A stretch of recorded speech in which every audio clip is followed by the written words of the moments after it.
अस्सलाम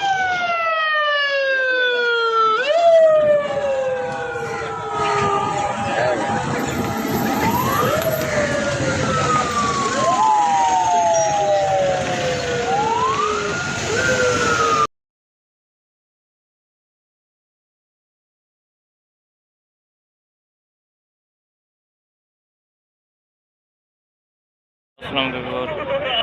आज जनाब ख़त्म शरीफ ते आमीद ते मियां नूर खान बाबा साहब ते चौधरी सदाबहार MNA और सदाबहार MNA PTI उम्मीदवार MNA ताहिर इकबाल चौधरी साहब कल रिहा हुए जी आवाम नाल मुलाकात कर रहे हैं। इतने घंटा डेढ़ हो गया जनाब, तुहानू बखाने जी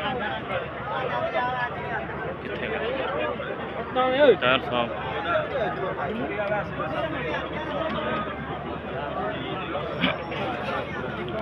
कलाम जनाब यकीनी पई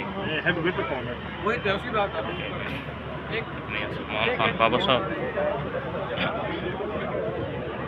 ताहिर इकबाल साहब आए हुए हैं जी, कलाम बजते हैं ताहिर इकबाल साहब मैंने बिगाड़ी सदाबहार MNA साहब मिल रहे हैं जी। बस जनाब थोड़ा पीछे तो